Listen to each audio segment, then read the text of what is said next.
The sun had just dipped below the Colorado mountains when Ethan Parker, a small-town mechanic and single father, closed the garage for the night.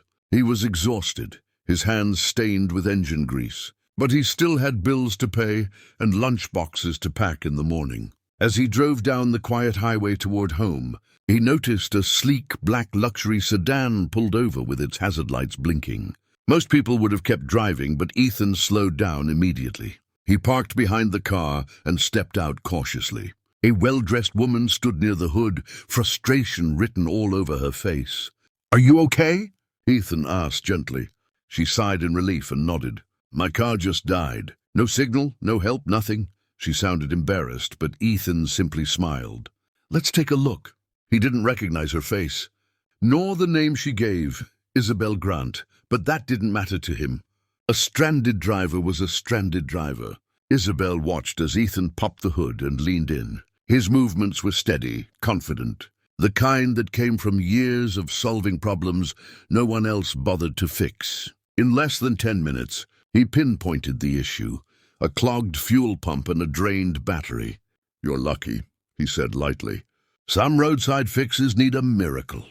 This one only needs patience." She laughed quietly, surprised by his calmness. People usually treated her with nervous energy, but this man didn't know her, didn't fear her, didn't want anything from her. While Ethan repaired the car, he kept the conversation simple. He didn't ask about her expensive jewelry, her designer coat, or why someone of her status was driving alone at dusk. He just worked, wiping sweat from his forehead, explaining each step so she wouldn't feel helpless. Isabel, who had spent her life in corporate offices and private jets, found herself strangely humbled by the gentleness of this stranger. When he finally got the engine running again, she almost looked disappointed that their unexpected moment of connection was ending.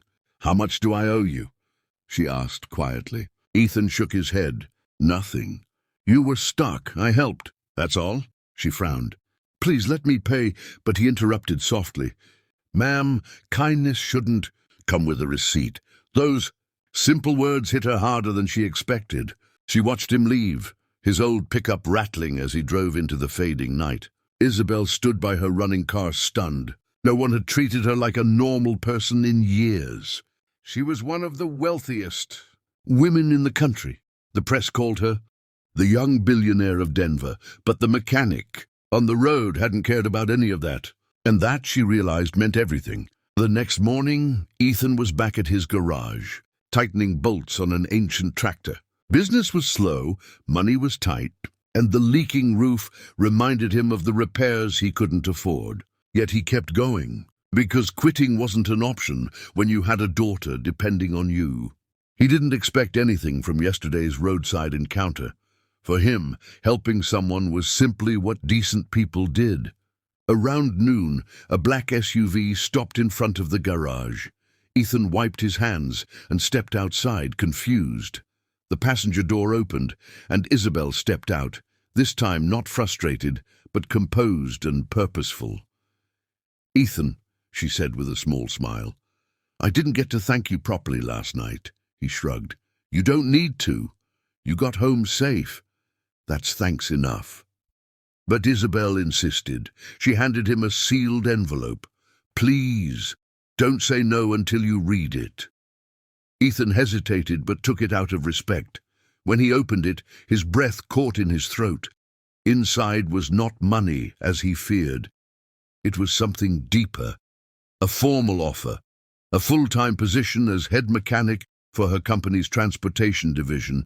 Triple his current salary, with full benefits and a housing allowance for him and his daughter. Ethan looked up, stunned. "Why me?" She met his eyes without hesitation. "Because yesterday you helped a stranger without asking for anything. Because people like you deserve chances too.